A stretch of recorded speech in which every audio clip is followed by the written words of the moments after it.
Pastor Leonid, me encanta tenerte aquí, Dios te bendiga y bienvenido. Amén, gracias.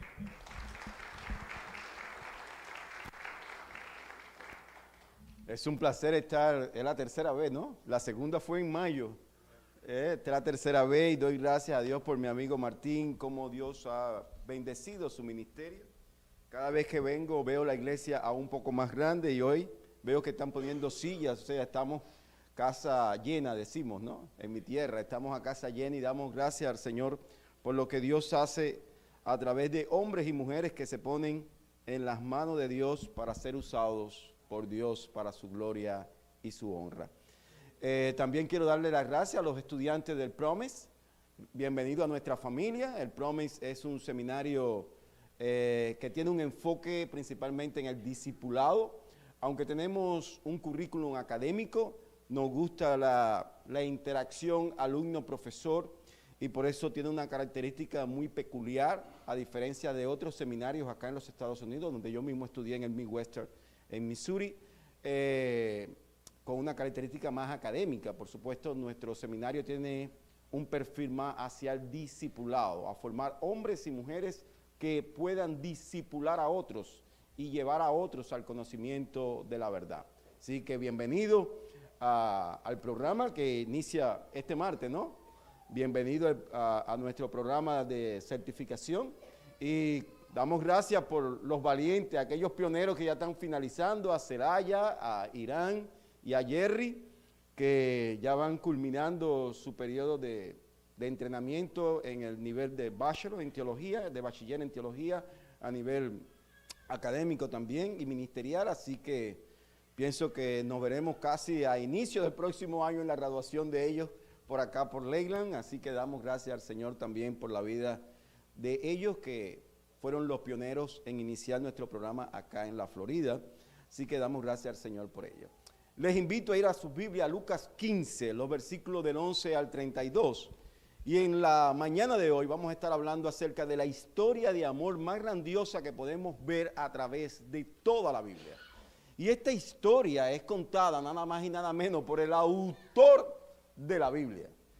Lo que me llama la atención de esta historia es quién la cuenta y cuál es el propósito de la Biblia para Dios y para nosotros. La parábola que vamos a estar hablando en la mañana de hoy nos va a hablar del propósito del autor de la vida, del autor de la humanidad, de todo lo que existe como una gran historia de amor. Porque de eso se trata, es una historia de amor. Así que yo les invito a ir a Lucas 15, los versículos del 11 al 32. Lucas 15, los versículos del 11 al 32. Dice así las Escrituras. También dijo Jesús, un hombre tenía 2 hijos, y el menor de ellos dijo a su padre, Padre, dame la parte de los bienes que me corresponde, y les repartió los bienes. No muchos días después, juntándolo todo, el hijo menor se fue lejos a una provincia apartada y allí desperdició sus bienes viviendo perdidamente. Y cuando todo lo hubo malgastado, vino una gran hambre en aquella provincia y comenzó a faltarle. Y fue y se arrimó a uno de los ciudadanos de aquella tierra, el cual le envió a su hacienda para que apacentase cerdos, y deseaba llenar su vientre de las algarrobas que comían los cerdos, pero nadie le daba. Y volviendo en sí dijo, ¿cuántos jornaleros en casa de mi padre tienen abundancia de pan, y yo aquí perezco de hambre? Me levantaré e iré a mi padre, y le diré, Padre, he pecado contra el cielo y contra ti. Ya no soy digno de ser llamado tu hijo. Hazme como a uno de tus jornaleros. Y levantándose, vino a su padre, y cuando aún estaba lejos, le vio su padre, y fue movido a misericordia, y corrió y se echó sobre su cuello y le besó. Y el hijo le dijo, Padre, he pecado contra el cielo y contra ti, y ya no soy digno de ser llamado tu hijo. Pero el padre dijo a sus siervos, sacad el mejor vestido y vestirle, y poner un anillo en su mano y calzado en sus pies, traer el becerro gordo y matarlo, y comamos y hagamos fiesta, porque este mi hijo muerto era y ha revivido, se había perdido y es hallado. Y comenzaron a regocijarse. Su hijo mayor estaba en el campo y cuando vino y llegó cerca de la casa, oyó la música y las danzas. Y llamando a uno de los criados, le preguntó qué era aquello. Él le dijo, tu hermano ha venido y tu padre ha hecho matar el becerro gordo, por haberle recibido bueno y sano. Entonces se enojó y no quería entrar. Salió por tanto su padre y le rogaba que entrase. Mas él respondiendo dijo al padre, he aquí tantos años te sirvo, no habiéndote desobedecido jamás, y nunca me has dado ni un cabrito para gozarme con mis amigos. Pero cuando vino este tu hijo, que ha consumido tus bienes con rameras, has hecho matar para él el becerro gordo.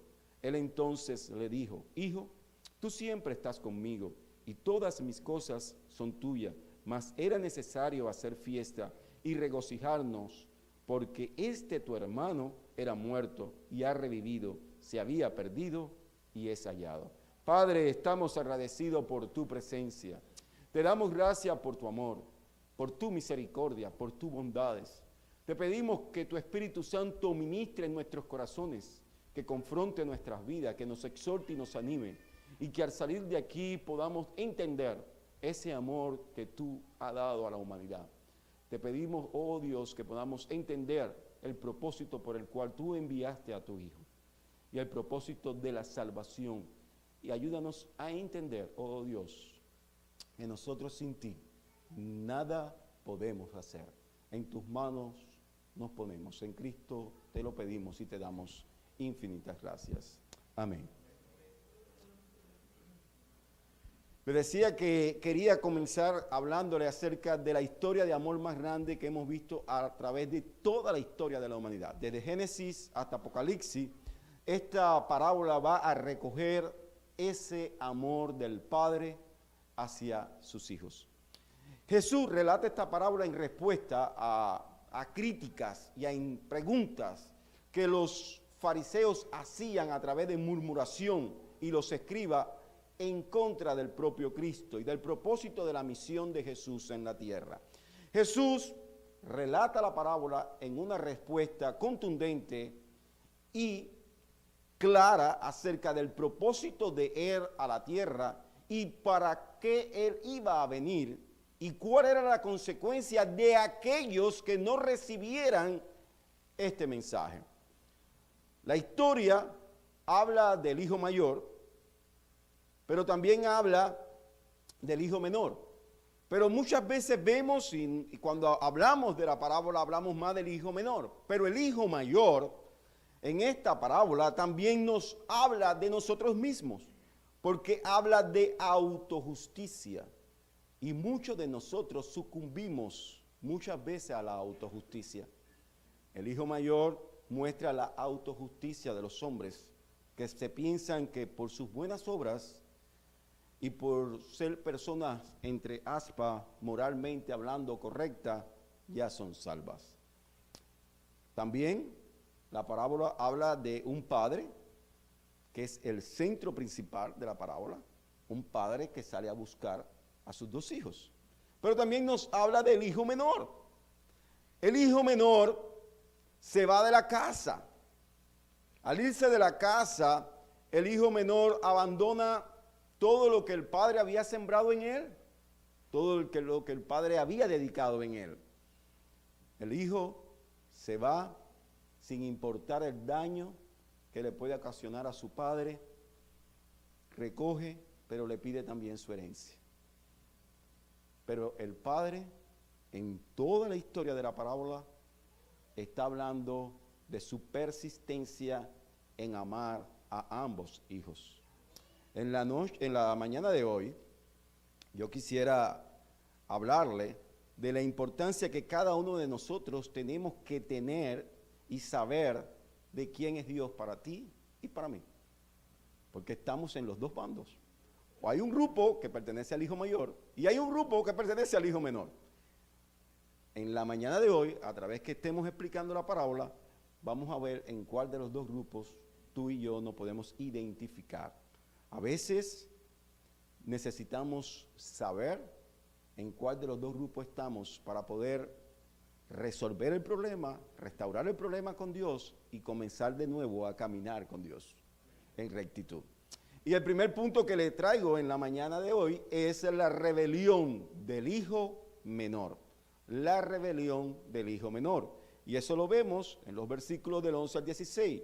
Mire cómo dice el versículo bíblico. También dijo, un hombre tenía 2 hijos, y el menor de ellos dijo a su padre, Padre, dame la parte de los bienes que me corresponde, y les repartió los bienes. No muchos días después, juntándolo todo, el hijo menor se fue lejos a una provincia apartada, y allí desperdició sus bienes viviendo perdidamente.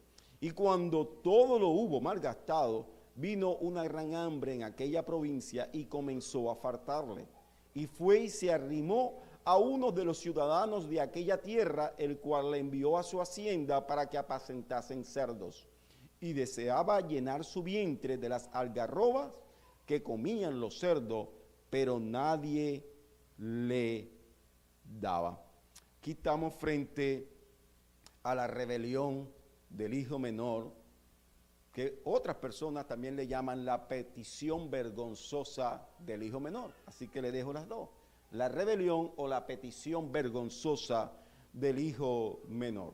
La palabra aquí, dame la parte de la herencia, que está diciendo el texto, significa en el original que el hijo le estaba pidiendo la vida al padre. En el Antiguo Oriente, cuando se daban las herencias, o el concepto de herencia era heredar todo lo que el padre había construido en vida. Y esa herencia pasaba como un legado de generación a generación. O sea, su padre se lo dejaba a su hijo y el hijo al hijo del hijo y así sucesivamente. Imaginémonos por un momento que usted esté vivo y que su hijo, después que usted haya construido toda una fortuna, su hijo viene y le dice, bueno papá, yo necesito mi parte, que me voy de mi casa. Eso es lo que está pasando aquí.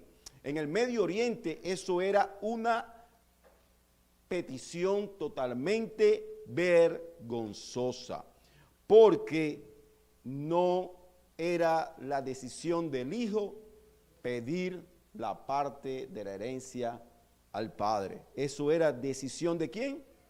Del padre. Por eso la petición del hijo menor es imprudente, totalmente imprudente e irrespetuosa. Algo como decirle al padre, muérete ya, que me voy de la casa. Ese era el concepto, esa era la idea. Para los fariseos y escribas que están escuchando la parábola y los discípulos que estaban ahí, ellos rápido están entendiendo que Jesús le estaba diciendo, el hijo menor, en otras palabras, le está diciendo al padre, muérete y dame mi parte, que es lo que yo quiero. La respuesta, como decía, estaba en el padre, pero lo interesante en la parábola es que el padre no pone pero, no pone objeción al hijo. Él va a repartir la herencia al hijo. Para el Oriente Medio, el hijo menor, escuche bien, es culpable de, en primer lugar, asumir una iniciativa que solamente le corresponde al padre. El padre no obstaculiza, pero el hijo menor se está condenando él mismo, porque él está asumiendo una iniciativa que solamente le corresponde al padre. En segundo lugar, él trata al padre como si el padre estuviera muerto. En tercer lugar, ignora la obligación que él tenía para con sus padres en su ancianidad. Y rompe las relaciones familiares que existían y los vínculos. En otras palabras, el hijo menor no ha cumplido el quinto mandamiento, que es honra a tu padre y a tu madre para que te vaya bien. Tal conducta es vergonzosa en la vida de este hijo menor. ¿Cómo se sentiría el padre? Pues en primer lugar el padre se iba a sentir avergonzado de haber criado tal hijo. ¿Cómo los vecinos verían al padre y al hijo. Los vecinos despreciarían al hijo por no respetar a su padre. Y al padre por ver accedido al pedido del hijo. Los fariseos y los escribas que estaban escuchando la historia, me imagino que ellos dirían, esto es algo absurdo. Esto es algo absurdo lo que está aconteciendo aquí. ¿Cómo es posible que este hijo menor haga todo esto con su padre y no pase nada? Pero Jesús sigue insistiendo. El versículo 12 dice que el padre, ¿qué cosa hizo? Le repartió la herencia. La mayoría de los padres repartirían al hijo menor, pero este padre divide su propiedad, literalmente, divide su propiedad. Esto significa que el hijo mayor iba a recibir una parte de la herencia, pero no la mayor. Por eso vamos a ver más adelante la respuesta del hijo menor, del hijo mayor. Él iba a recibir una parte de la herencia, pero no la mayor, porque el padre ha repartido y ha dividido la herencia, pero le ha dado una parte mayor al hijo menor que no le correspondía. Eso aún es más ilógico a la mente de los fariseos y los escribas del Medio Oriente. Para ellos el padre está loco. ¿Cómo es posible que el padre haya hecho tal cosa?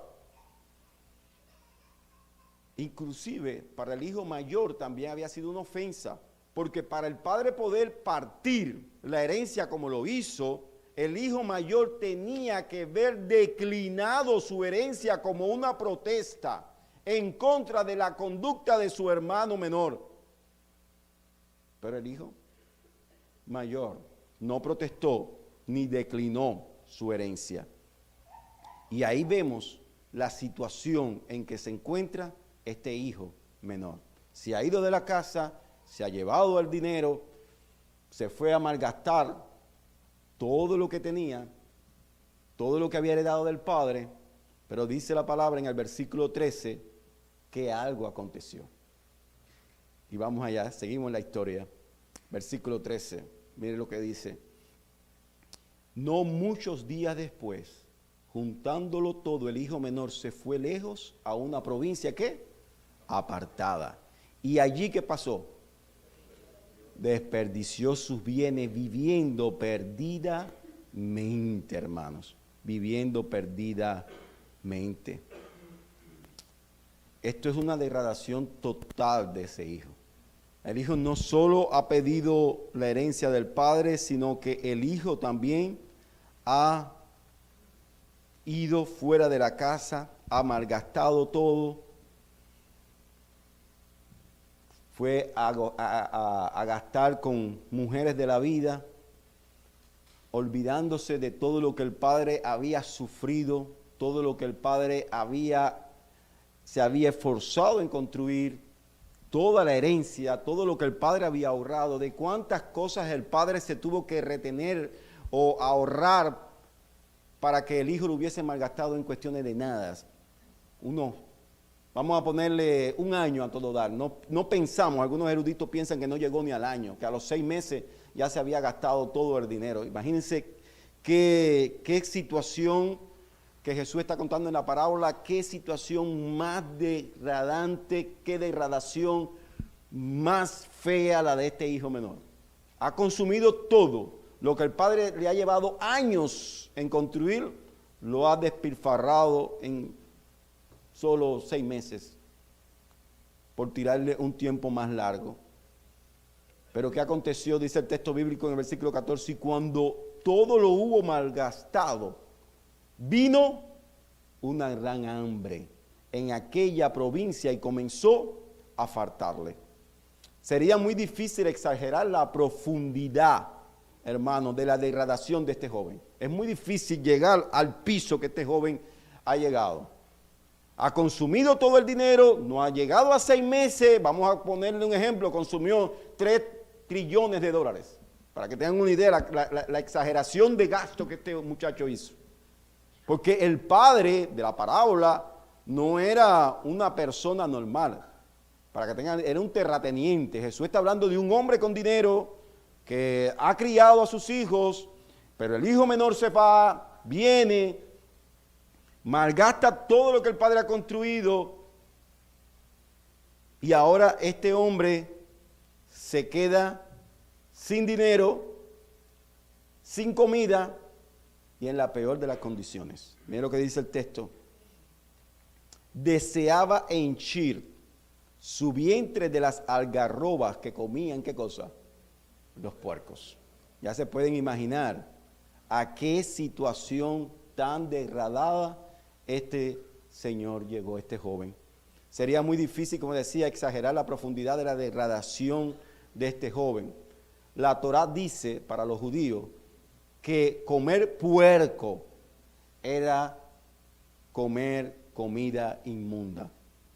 Dígame usted, desear comer la comida, pero no solo eso, él trabajaba ¿dónde? En una cochiquera. Para un judío, hermano, esto era lo peor de lo peor que le estaba pasando, lo peor de lo peor que le estaba pasando. Deuteronomio 14:8 también nos lo dice. Los judíos evitaban todo contacto con los cerdos, lo evitaban. Pero este joven está reducido a servir a los cerdos. No solo añora comer la comida de los cerdos, sino que él está siendo contratado para servir ¿a quiénes? A los cerdos. Pero no se queda ahí. Tiene que aguantar y soportar olores y tolerar todo lo que los puercos hacían. Para un judío esa es la degradación peor que puede tocar. Ha tocado piso. Ha tocado piso. Este joven está totalmente perdido. La perspectiva tradicional es que estas son algarrobas, que no son muy agradables a los ojos de la vista humana, pero pueden ser comida. No es que no se pueden comer, pueden ser comida. La cuestión es que el texto dice que nadie le daba de comer. Y yo puse a indagarme porque el texto bíblico decía por qué nadie le daba de comer. Y algunos comentaristas piensan que era que el patrón que había contratado a este joven para cuidar los cerdos había prohibido inclusive que le dieran de comer la comida que comían los cerdos. Cuando yo vi esto yo dije, es lo peor que le pasó. No solo tenía que cuidar los puercos, no solo tenía que limpiar el corral, no solo tenía que lavar el corral, sino que él no podía comer ni siquiera lo que comían los cerdos. Ha tocado piso, hermano. El hombre ha tocado piso. El hombre está totalmente depravado y sin saber qué hacer. Y eso nos lleva al segundo punto de la mañana de hoy. La caída y el arrepentimiento del hijo menor. La caída y el arrepentimiento del hijo menor. Y eso lo encontramos en los versículos del 17 al 21. Y oiga lo que dice la palabra en los versículos del 17 al 21. Y volviéndose en sí dijo, ¿cuántos jornaleros en casa de mi padre tienen abundancia de pan? Y yo aquí perezco de hambre. Y subraya en el versículo 18. Es uno de los versículos que más me gusta. Mira lo que dice el versículo 18. Me levantaré, iré a mi padre y le diré, Padre, he pecado contra el cielo y contra ti. Eso es lo que yo le llamo la luz del Espíritu, la iluminación del Espíritu Santo en el proceso de la salvación, hermanos. Él no se da cuenta por sí mismo, pero hay una luz, un relámpago, un haz de luz que lo hace entender del error donde él está y la única salida que él tiene es pedirle perdón al Padre y retornar a casa. Por eso decía, subráyalo en su Biblia. Me levantaré, iré a mi padre y le diré, Padre, he pecado contra el cielo y contra ti. No soy digno de ser llamado tu hijo. Hazme como uno de tus obreros. Hazme como uno de tus obreros. Eso es caída y eso es arrepentimiento. Hermanos, el padre de este hombre, como le decía, era un terrateniente.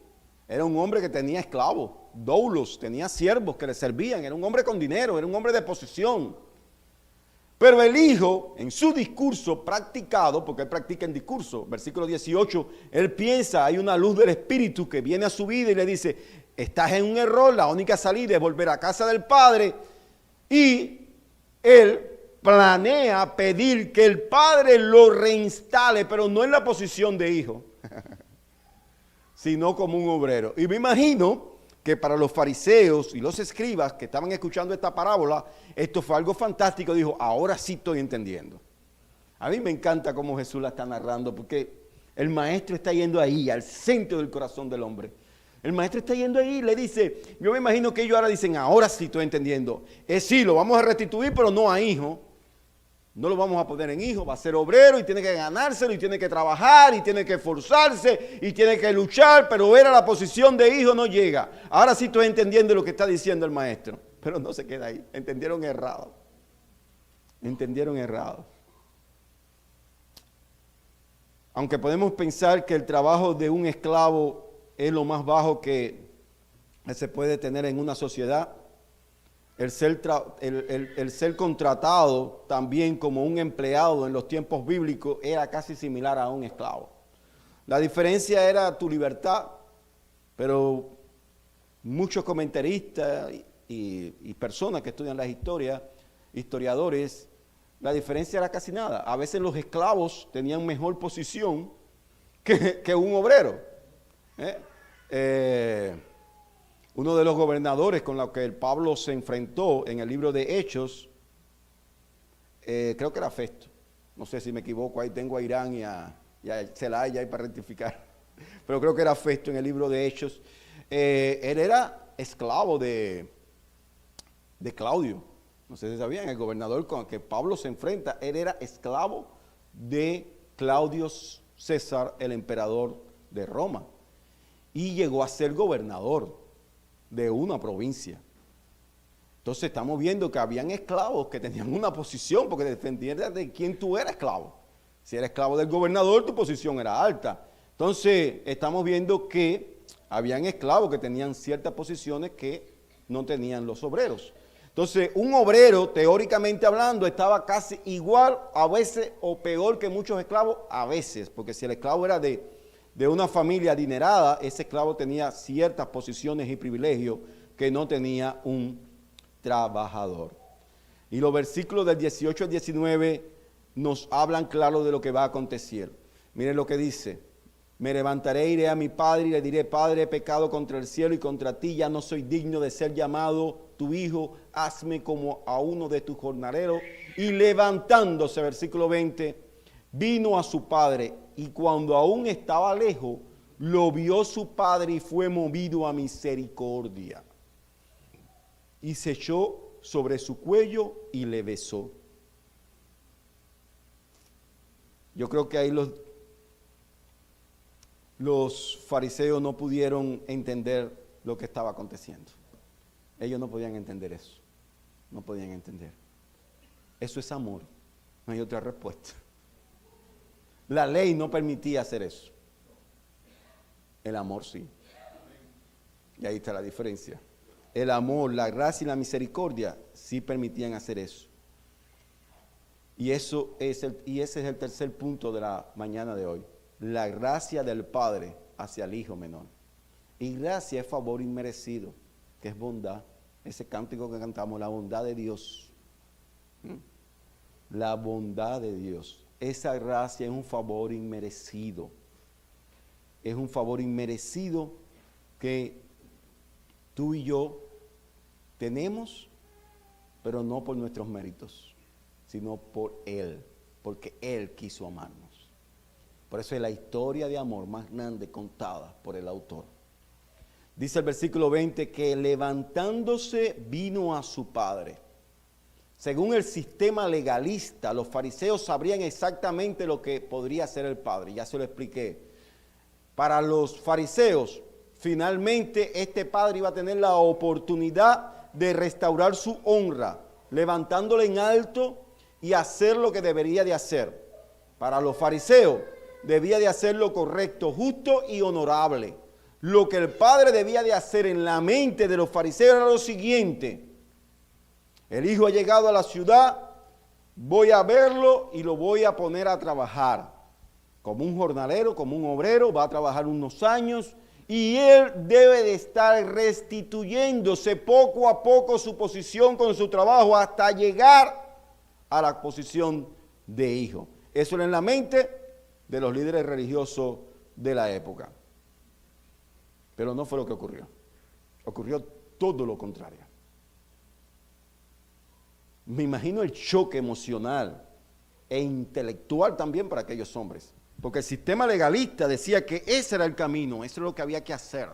La tradición de la religión judía decía que eso era lo correcto, que el padre debía de restituir al hijo, pero tenía que ser de una manera disciplinaria en el trabajo diario, como obrero, ganándose el pan día a día, a ver si el hijo iba a enderezar. Pero no fue lo que hizo el padre. El padre no lo castigó, ni siquiera el padre azotó al hijo, sino que el padre se despojó, hermano, de toda autoridad. El padre violó, por usar este término, entre aspas, el sistema legalista, y el padre fue movido a misericordia. Y se fue corriendo.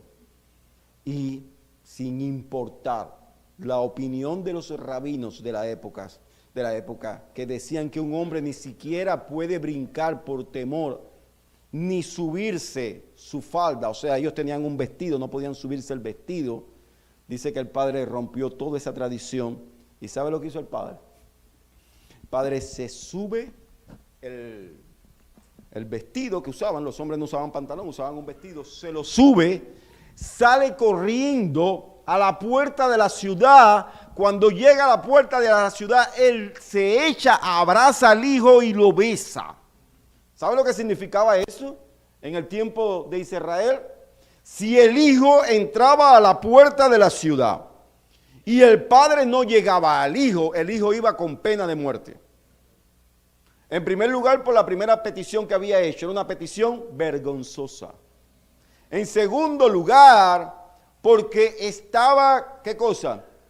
Cuidando cerdos. Y eso iba en contra de las leyes del sistema levítico. En tercer lugar, había faltado el respeto a las autoridades de la ciudad. O sea, iba con toda la de perder. El padre, sabiendo eso, él sale corriendo, se sube el vestido, abraza al hijo y lo besa. El abrazar al hijo, ¿sabe lo que significaba para los judíos? Él se estaba poniendo en el lugar del hijo. Estaba aceptando la culpa del hijo. Él estaba aceptando la culpa. Le estaba diciendo a los ancianos de la ciudad: a partir de ahora yo soy tan culpable como mi hijo. Yo estoy aquí. Soy tan culpable como mi hijo. Pero no solo eso. Yo lo estoy restaurando a su posición. Lo estoy restituyendo a la posición que él tenía que tener, que la perdió. En tercer lugar, yo lo estoy llevando de nuevo a casa. Y por eso vamos a ver el versículo 21. Mire cómo dice el versículo 21. Por eso podemos entender el versículo 21. Y el hijo le dijo: Padre, he pecado contra el cielo y contra ti, y ya no soy digno de ser llamado tu hijo. Versículo 22. Pero el padre dijo a sus siervos: sacad el mejor vestido y vestirle, y poner un anillo en su mano y calzado en sus pies. Traer el becerro gordo y matarlo, y comamos y hagamos fiesta. Porque mi hijo, muerto era y ha revivido. Se había perdido y es hallado. Y comenzaron a regocijarse. Las arropas, el anillo y la sandalia hablan de dignidad. Los esclavos y los obreros no lo tenían. Solo los hijos son los que tenían ese derecho. Por ende, cuando el padre manda a vestir al hijo, ya para los fariseos y los escribas que están escuchando la parábola, ellos saben lo que está aconteciendo. No va a haber castigo, no va a tener que irse a trabajar para restituir su posición como castigo. No. Está siendo recibido. Y ya en la mente de ellos saben lo que está aconteciendo aquí. Es amor, es gracia, es misericordia, es perdón. El hijo va directo a la familia de donde salió. El hijo va directo a la familia de donde salió. Él no se queda en la condición de obrero. Está siendo restituido, hermanos. Restituido a la posición. Los esclavos y los obreros no usan trajes de seda, o túnica, o anillo, o sandalia. La túnica, el anillo y la sandalia solo eran para personas que pertenecían a la familia del padre. El calzado era para las personas que tenían responsabilidad. Y el anillo hablaba de autoridad. O sea, que no solo está siendo restituido a la familia, no solo está recibiendo la ropa como dignidad, no solo está recibiendo el calzado como responsabilidad, sino está recibiendo un anillo. El anillo significa autoridad. Ese hijo que está llegando está asumiendo la autoridad que había perdido.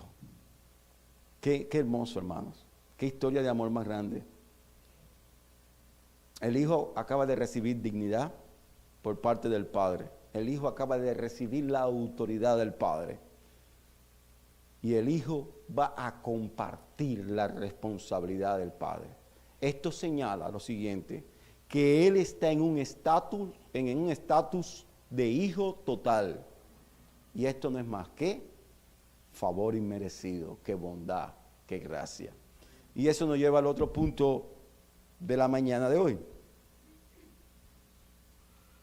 La confrontación con el hijo mayor. Los versículos del 25 al 32. Y diríamos, pero el hijo mayor no siempre estuvo en casa. Escuche bien, sí estuvo en casa, pero nunca estuvo presente. Tú puedes estar en una casa, pero puedes estar ausente. Eso que está pasando con el hijo mayor. Miren lo que dice los versículos del 25 al 32. Y su hijo mayor estaba en el campo. Y cuando vino y llegó cerca de la casa, oyó la música y las danzas. Y llamando a uno de los criados, le preguntó qué era aquello. Él le dijo, tu hermano ha venido y tu padre ha hecho matar al becerro gordo por haberle recibido bueno y sano. Entonces se enojó y no quería entrar. Salió por tanto su padre y le rogaba que entrase. Mas él respondiendo dijo al padre, he aquí tantos años te sirvo, no habiéndote desobedecido jamás. Y nunca me has dado ni un cabrito para gozarme con mis amigos. Pero cuando vino tu hijo, que ha consumido tus bienes con rameras, has hecho matar para él el becerro gordo. Él entonces le dijo, hijo, tú siempre estás conmigo y todas mis cosas son tuyas, mas era necesario hacer fiesta y regocijarnos, porque tu hermano era muerto y ha revivido, se había perdido y es hallado. El alejamiento del hijo mayor. El hijo mayor, dice el texto, que estaba en el campo haciendo lo que él siempre había hecho en la casa. ¿Qué cosa siempre había hecho? Trabajar. Él estaba trabajando en el campo, ayudando al padre, pero parece que en medio de la emoción, al padre se le olvidó avisarle al hijo de que su hermano menor ha regresado a casa. Pero la respuesta del hijo mayor no habla nada de una relación afectuosa con el padre. Porque la respuesta del hijo mayor aún no considera a su hermano. ¿Cómo lo considera? El hijo del padre, pero mi hermano no es. ¿Qué clase de ausencia había en ese muchacho? La negación del hijo mayor de unirse a la fiesta también habla del carácter del hijo mayor. En otras palabras, el hijo mayor siempre estuvo en la casa, pero el hijo mayor estaba totalmente perdido como el menor. Sí, cumplía las reglas, es cierto. El hijo mayor obedecía, iba a trabajar. Aparentemente había una relación entre el padre y el hijo mayor. Aparentemente, pero internamente no existía ninguna relación. Bueno, pastor, ¿y qué tiene que ver eso con nosotros y con el pueblo de Israel? Pues mucho. Nosotros somos los hijos menores, somos los gentiles. El hijo mayor es la nación de Israel. La nación de Israel siempre, entre aspas, tenía que tener una relación con el Padre. Tenían todo el sistema legalista implementado, tenían el templo, tenían el culto, tenían todo, pero estaban alejados del Padre. Los fariseos y los escribas estaban alejados del Padre, totalmente alejados del Padre. Lo triste es que el hijo menor, que eran los gentiles, fueron aceptados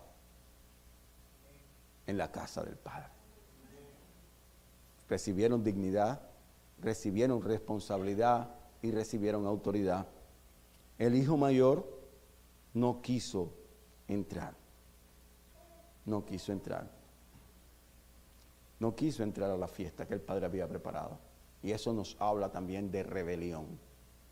Él nunca estuvo amando ni aceptando la voluntad del Padre. Vivía en la casa del Padre, pero estaba alejado del Padre. El Padre realmente es Dios. Por eso le decía que es la historia de amor más grande que se puede contar.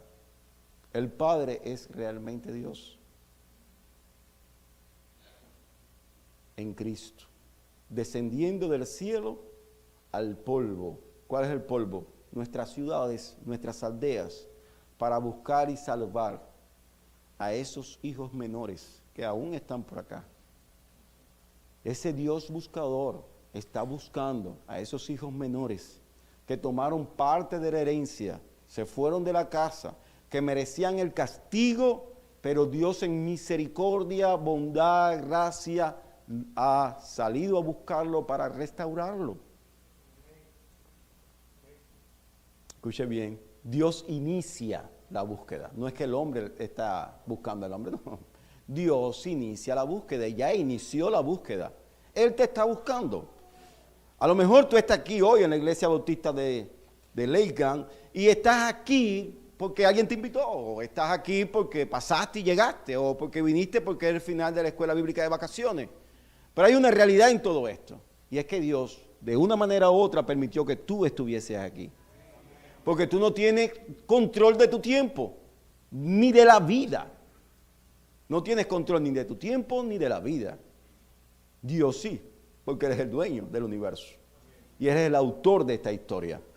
Y como el autor de esta historia, Dios te está buscando y te está llamando con un único propósito. ¿Saben cuál es? Llevarte a su familia, restaurarte, darte dignidad. Bueno, pero si yo tengo dignidad, a mí nadie me dice digno, no. Yo sé que tú tienes dignidad, pero estoy hablando de la dignidad espiritual, que son dos cosas diferentes. No, que Dios me va a dar responsabilidad si yo tengo responsabilidad. No, yo te estoy hablando de la responsabilidad espiritual, que son dos cosas diferentes. No, si yo tengo autoridad. ¿Cómo yo no voy a tener autoridad? No, yo no estoy hablando de la autoridad que tú tienes de este lado de la gloria. Yo te estoy hablando de la autoridad del cielo, que es la autoridad que tú y yo vamos a tener del otro lado de la gloria, que inicia aquí. John MacArthur dijo, si crees que la gracia es barata, aún tú no has entendido el mensaje de la cruz. Si tú crees que la gracia es barata, aún tú no has entendido el mensaje de la cruz. ¿Sabes por qué? Porque la gracia costó un precio muy alto para que tú y yo seamos hijos. Y fue la sangre de Cristo derramada en la cruz del Calvario. ¿Se recuerdan la historia? El padre salió corriendo, abrazó al hijo, para que cuando él entrara a la ciudad, el hijo no fuese sentenciado a muerte. Eso fue lo que hizo Jesús. Jesús fue crucificado fuera de la ciudad, con el único propósito de que tú y yo hoy pudiésemos tener vida eterna, porque Él dio su cuerpo en sacrificio vivo, en sustitución por tu pecado y por los míos. De eso se trata el Evangelio. De eso se trata la historia más grandiosa de amor. Y si aún lo que estoy diciendo no te lleva a reflexionar, escucha bien, estamos en la Florida. Cada vez que tú miras la Florida, miras el mar. Y el mar es una infinidad de infinito en agua. Tú coges tu mano y tratas de coger el agua. ¿Y qué pasa con el agua? ¿Qué pasa? Se va entre las manos, entre los dedos, perdón. Se te va entre los dedos. ¿Usted se ha puesto a analizar eso? ¿Usted ha pensado que así mismo es la vida? ¿Usted ha pensado que así mismo es la vida? La vida se nos va entre las manos. Yo cuando miro para atrás, no veo que ya voy para los 51 con Irán. Irán y yo somos teenagers, tenemos 51 años. Entonces, la vida es esa. Nacimos y somos como neblina. ¿Sabe cómo es la neblina? Que es y desaparece. Así es la vida del hombre. Pero la eternidad está en el espíritu, no en el cuerpo. Y lo que en la mañana de hoy, la palabra nos está diciendo es que el Padre te está buscando con el único propósito de hacerte digno, de darte la responsabilidad como hijo de Dios y de darte la autoridad como hijo de Dios. Para que cuando tú partas de esta tierra, tú puedas ver cumplido el propósito que Dios tenía para ti en tu generación. ¿Usted se ha puesto a pensar en eso? ¿Cuántos de nosotros hemos cumplido el propósito para cual Dios nos llamó en nuestra generación? ¿Usted se ha puesto a pensar en eso? Porque vamos a partir. La muerte es 2 y 2 es 4, esa viene. No piense que esa la vamos a librar, no. Esa viene por la canalita. Y cuando parta, porque vas a partir, y te presente delante del trono de Dios, ¿qué le vas a decir a Dios? ¿Qué le vas a decir a Dios? Yo siempre cuento, nosotros tenemos unos estudios bíblicos que funcionan los viernes, y hace 3 viernes atrás, ¿no qué? Más o menos, 3 viernes atrás, uno de los hermanos, un americano que fue misionero en Perú, dice, si hay una pregunta que yo tendría temor de responder, es que Dios me pregunte qué yo he hecho con mi vida. Y yo me quedé pensando en lo que aquel hermano decía en aquel estudio bíblico, y decía, ¿cuánta verdad está diciendo? Y por eso se le quiero dejar esa pregunta hoy, antes de hacer el llamado, pero quiero dejarle esa pregunta. Si Dios ahora te preguntaría, Leonic, ¿qué tú has hecho con tu vida? ¿Cuál sería tu respuesta? Y en Leonic, me llamo Leonic, usted coloque su nombre. Y coloque allí y diga, fulano, ¿qué tú has hecho con tu vida cuando mueras? Porque vamos a morir. No piense que nacimos para semilla. No, vamos a morir. ¿Qué respuesta le darías a Dios? ¿Qué respuesta le daría a Dios? Mi esposa decía, es más fácil responder como Job hizo cuando Dios le dijo, ¿dónde estuviste tú cuando yo creé los cielos y la tierra? Ahí no teníamos respuesta, no podemos responder nada. Pero cuando Dios te diga, ¿qué has hecho tú cuando yo te llamé para que viniera el arrepentimiento como al hijo pródigo? ¿Qué respuesta le vas a dar? Hoy Dios te está llamando, amigo que me escucha. Hoy Dios te está llamando y te está llamando en amor y misericordia, por pura gracia, para que venga al conocimiento de la verdad, para que tus pecados sean borrados y tú formes parte de la familia de Dios. Eso es lo más grandioso que podemos anhelar. Lo más grandioso que todo ser humano puede anhelar es eso, venir al conocimiento de Dios, al conocimiento de la verdad. Por eso no quisiera salir de aquí sin antes invitarte a venir a los pies de Cristo. Amén.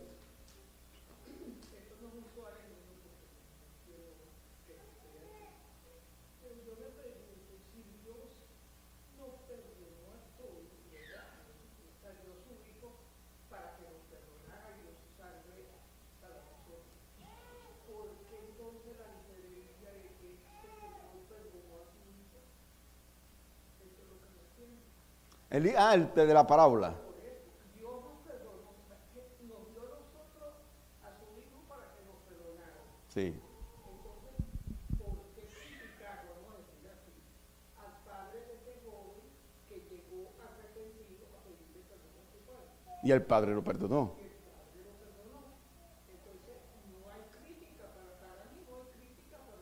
No, al contrario. Exacto, no hay crítica. El Padre es Dios.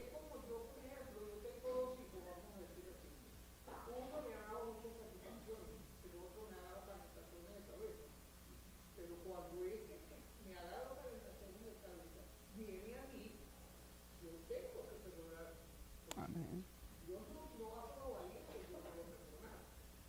Entonces no veo justo de que se critique al Padre por haberlo perdonado.